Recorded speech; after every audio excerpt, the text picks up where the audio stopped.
Welcome back to The Explainer. Today, we're diving into what is basically the ultimate financial reset button, the No Spend Challenge. Look, if you've ever stared at your bank account at the end of the month, totally baffled as to where your hard-earned cash just vanished, well, this strategy is exactly what you need. Let's get right into it. Have you ever tried budgeting only to completely fail by day 4? Honestly, don't sweat it. You are definitely not alone. The author of our source material today, Mohammed Mateen, actually admits his very first attempt at a no-spend challenge lasted exactly 4 days. Then he caved, ordered a mountain of takeout, and tried to convince himself it didn't really count. Sound familiar? But here's the cool part. On his second try, armed with an actual plan, he made it through a full month. He saved over $600 and literally wiped out his credit card balance. Okay, let's dive into this step-by-step masterclass we're covering in today's Explainer to make sure you succeed. We'll hit 1, the no-spend challenge itself, 2, setting your spending rules, 3, preparing for success, 4, surviving the temptations, and 5, maximizing your saved money. So part 1, the no-spend challenge, your ultimate financial reset button. This right here is one of the most powerful, totally free money-saving tools out there. A no-spend challenge is basically a firm commitment to stop all non-essential spending for a set period of time. It's not just about pinching a few pennies, right? It's about purposefully hitting the brakes on your automatic spending habits. It really forces you to take a step back and figure out what actually adds value to your life, instead of just mindlessly swiping your card out of habit or, because you're bored on a Tuesday afternoon. Now, what's really interesting about this slide is the incredible flexibility you have. If you're a beginner just wanting to test the waters, a 2 to 3 day no-spend weekend is a fantastic start.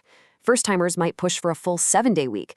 But honestly, a 30-day no-spend month, that is the sweet spot.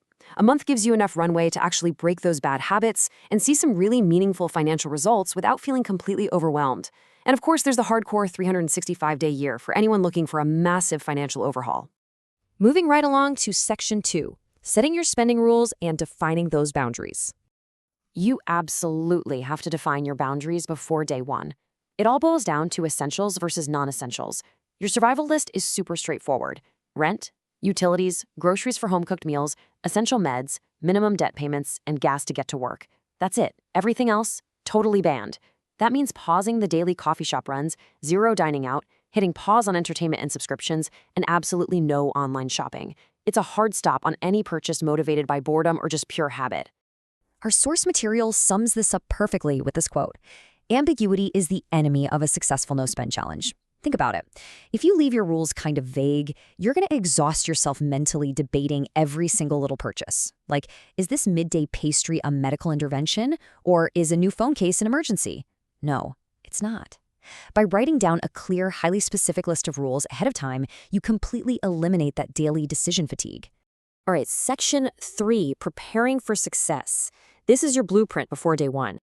Listen, the number one reason people throw in the towel after a few days is just a lack of prep. So consider this your pregame pep talk. First, set a specific financial goal and timeline so you know exactly what you're working toward.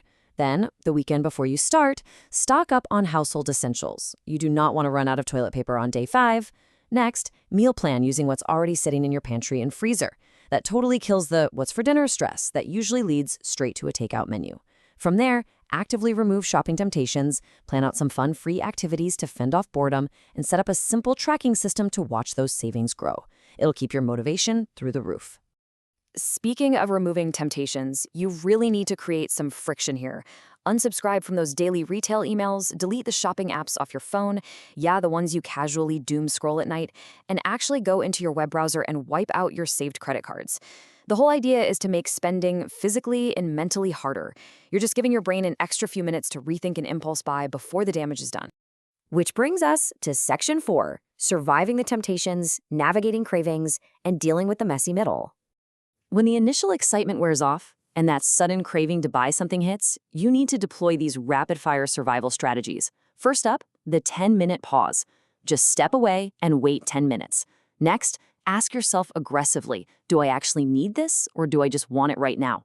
If it's a want, toss it on a wish list for later. Distract yourself instantly with one of those free activities you mapped out. And above all, just keep reminding yourself of your specific financial goal. Keep your eyes firmly on the prize. Now, what happens when real life gets in the way? Well, if friends want to go out, take the lead. Suggest hosting a potluck instead of dropping money at a restaurant. And look, life still happens during a no-spend challenge. If an essential item breaks, like the car you rely on for work, fix it. Treat genuine medical needs without a single ounce of guilt. A real emergency is not a failure. Furthermore, if you do slip up and make an impulse buy, don't just throw in the towel. Note what triggered it. Reward yourself midway with a completely free treat, like a movie from the library, to keep spirits high, and just get right back on track. Finally, we arrive at Section 5, maximizing your saved money, the actual financial reward.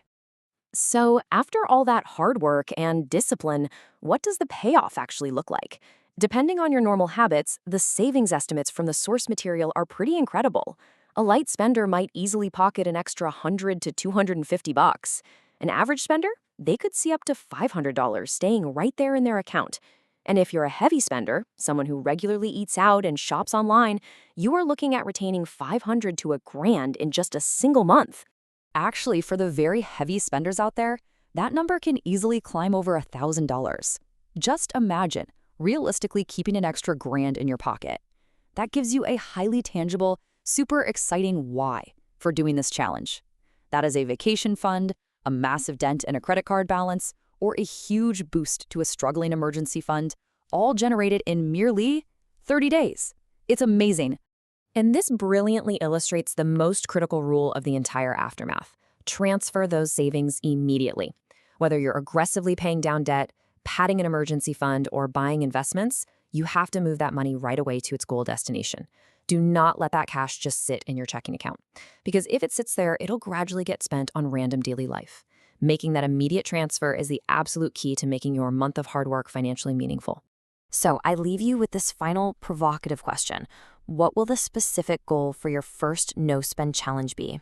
I highly encourage you to reflect on your daily habits right now. Take a hard look at your bank statement from last month and start planning your own financial reset. Pick a date, write down those exact boundaries, and take control of your money. Thanks so much for joining me on this explainer, and I hope it sparked some absolute game-changing ideas for your financial future.